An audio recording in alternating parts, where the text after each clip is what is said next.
a lot of fashion boutique, high-end fashion boutique are starting to now go into debt with designers. Yeah. And now it's like the boutiques got them in, they start accepting all these designers, but they're not paying their bill. Where they do that at?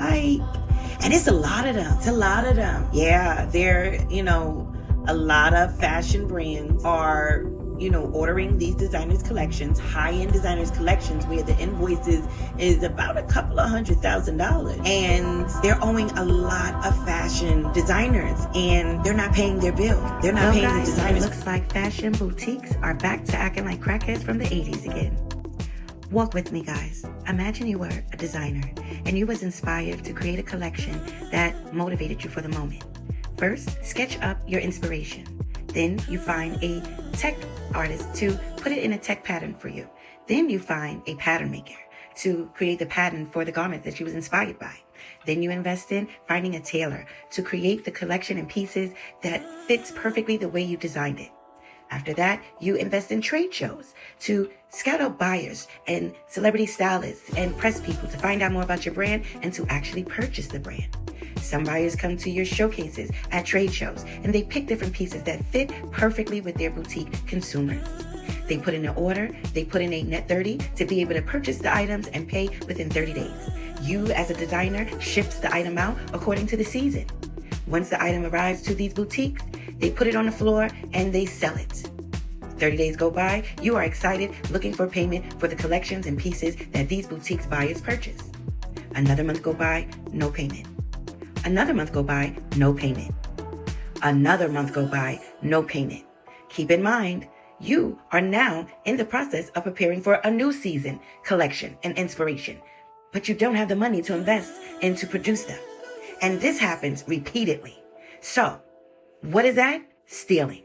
Yes, guys, fashion boutiques are now in the process of going backwards, back in the days where the 80s, when fashion boutiques would order clothes and not make payments and change the whole name of the boutique but still hold your garments and still hold your pieces but not pay for them. Yes, guys, that is considered stealing. And it is not new, but it is coming back. Let's talk about it.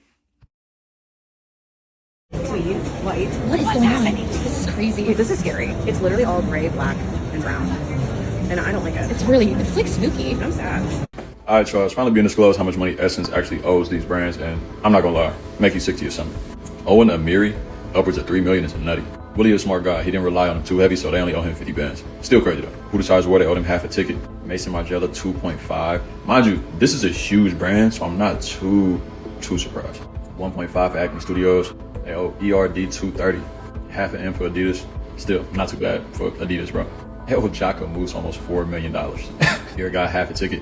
Look, this makes you wonder, why did they owe some brands so much and some brands so little? Are some of these brands smart enough to not rely on retail or like resale, consignment, whatever it is, and smart enough to go more direct to consumer? Because for Willie to only be owed 50 is honestly impressive to me. I mean, direct to consumer must be pretty strong. That's what I would assume, at least. And again, when it comes to like the legacy brands that are multi-billion, I'm not surprised if they're owed like 1.3 million or, $1 million or $2 million.